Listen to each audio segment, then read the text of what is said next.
I'm going to be predicting a 3-0 victory for Liverpool FC. 2-1 Crystal Palace victory against Chelsea. A very comfortable victory, 3-1 to Leicester.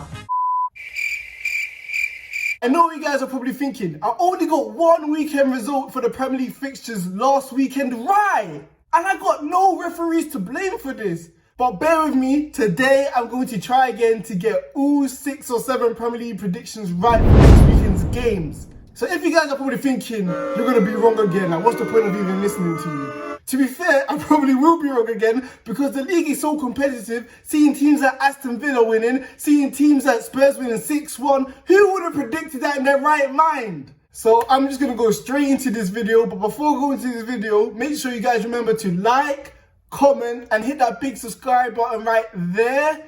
And you, yes you, make sure you give me your own predictions on who you think will win this weekend within the Premier League. So the first game I'm going to start with is going to be the game of the weekend, Man City versus Arsenal.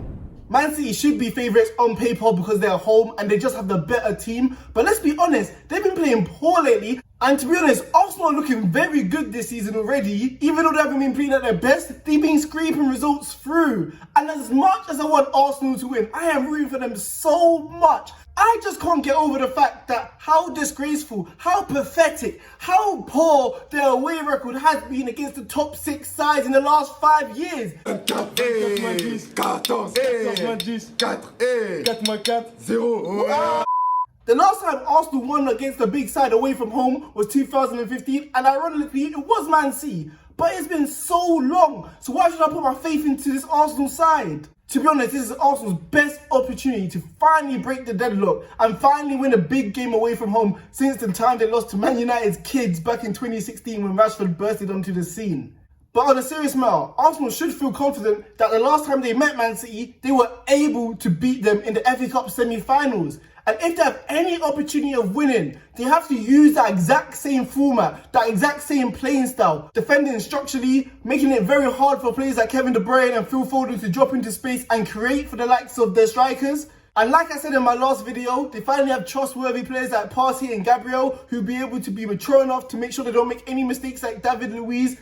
Arsenal should wait for opportunity and bide their time. And when they finally get opportunity to break with pace like we saw Leicester do with Jamie Vardy when they won 5-2, Man City will have no answer for it. When Walker's bombing forward on the right hand side, Aubameyang has to lurk on his shoulder so that Walker won't be able to catch up with him because he's going to be all the way on the other side of the pitch.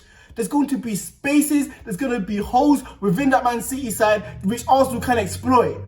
Go back to you.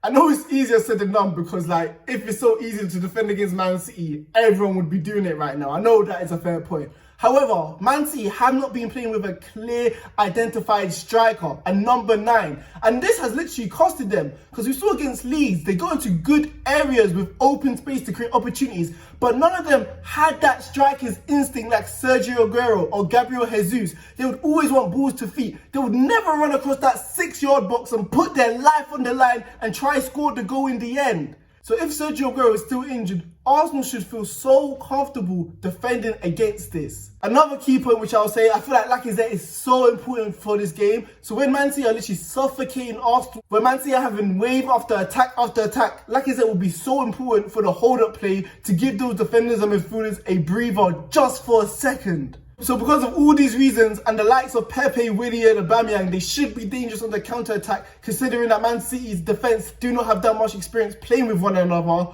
Arsenal should have so much joy. But at the end of the day, I am not feeling confident. I just do not trust Arsenal. So I'm going to be predicting a 2-2 thriller. So the next game I'm going to be predicting is Everton versus Liverpool.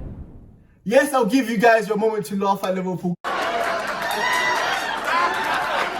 But at the end of the day, ironically, I feel like this is the best match Liverpool could have asked for to finally get back on track in terms of the Premier League season. It's a Merseyside Derby, and when it comes to these games, we know literally form gets thrown out of the window and it doesn't even matter.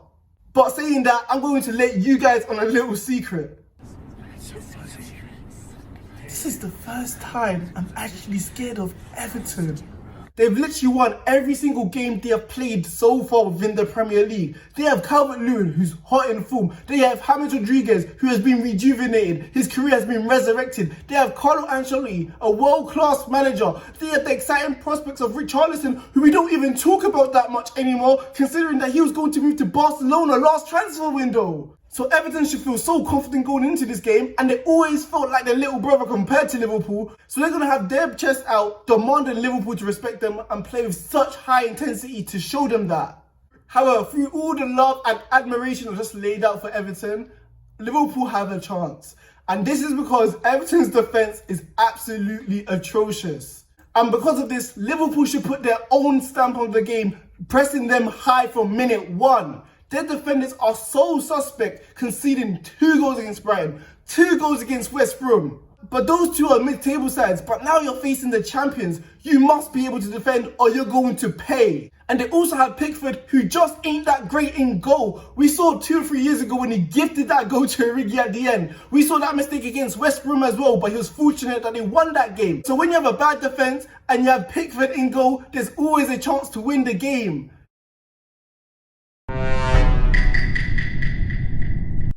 So I feel like this is going to be one of the best Merseyside derbies since the time Suarez dived in front of David Moyes. So I'm going to be predicting a 2-2 thriller yet again, because I feel like there's too much quality from both sides and Liverpool defensively haven't been that great either. So the next game I'm going to be predicting is Chelsea versus Southampton.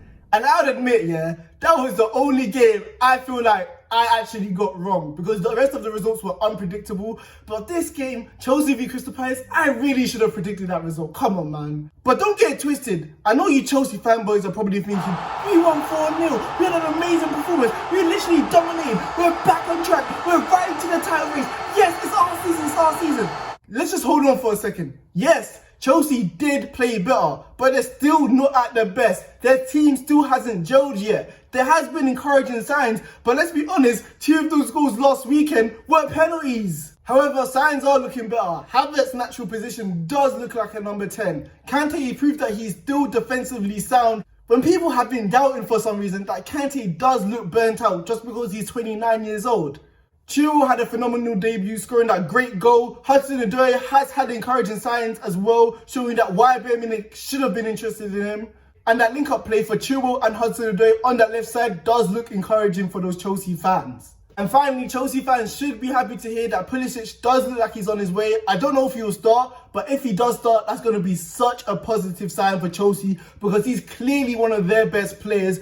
He reminds me of a young Edison Hazard, a great ball carrier, a great dribbler. The way he teases defenders like, here, you can have the ball, but he literally drags it back and dribbles the other way is phenomenal. The way he draws fouls. Let's be honest, Southampton have been in bad form, conceding 5 goals to Tottenham, losing to Crystal Palace as well. So I don't feel like they'll have that much of a chance to win this game. And I feel like Chelsea are only going to start rolling from now on. So I'm going to be predicting a 3-1 victory to Chelsea against Southampton. Next game I'm going to be predicting is Newcastle versus Man United. And let's be honest, Man United fans, you have literally been second best for the 3 games you've played in the Premier League so far. And the 6-1 thrashing, the 6-1 demolishing job that Tottenham did on Man United has given me so much to smile about on the weekend before Liverpool faced Aston Villa. Today is one of the worst days that I've had in a long time. And in terms of Newcastle fans weren't that optimistic that Steve Bruce was still going to be in charge because of the way he plays pessimistic football. But this has actually achieved results for that club, getting 2 wins and nicking that points against Tottenham when they did not deserve it at the end of the game.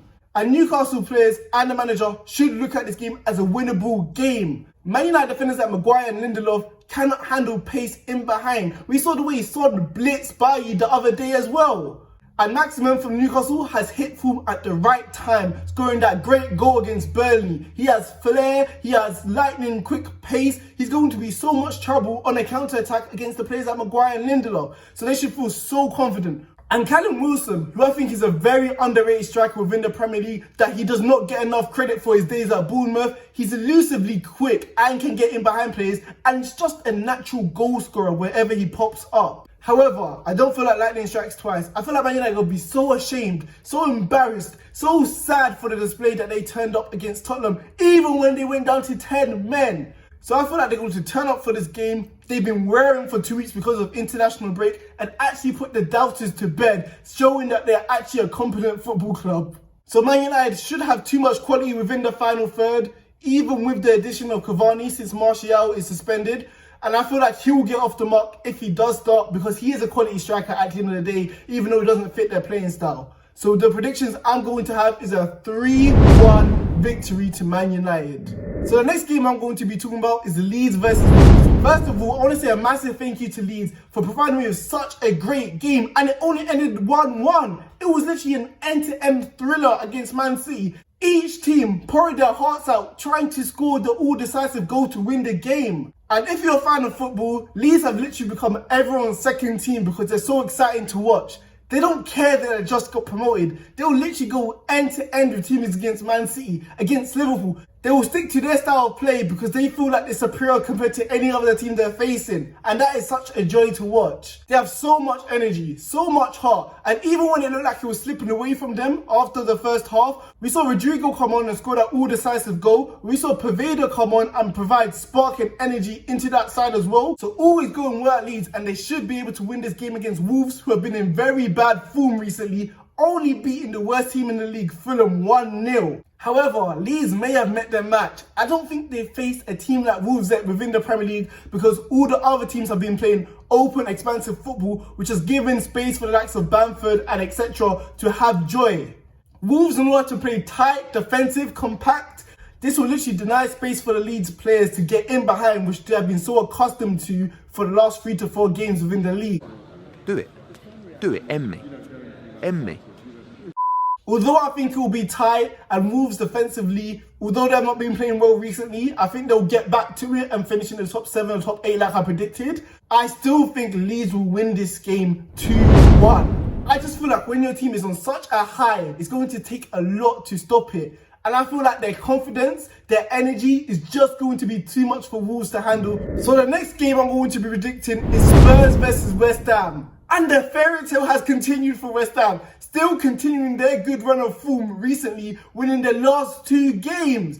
I am telling you, if you guys love betting, do not bet on a West Ham game because they have been so unpredictable. They proved me wrong when they literally demolished Leicester. Cups of the rose, bitches in my old phone.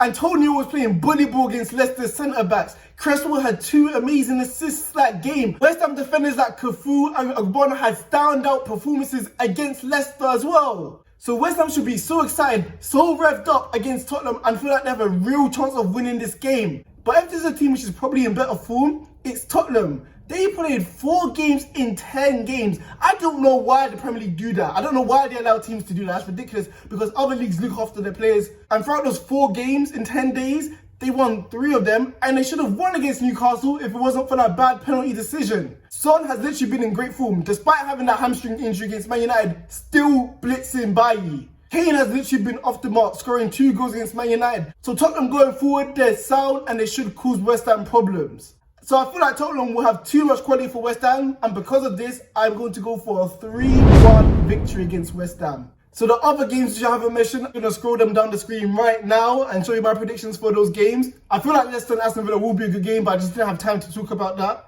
But peace out, I hope you enjoyed my video, and let me know your own predictions on who's going to win this weekend.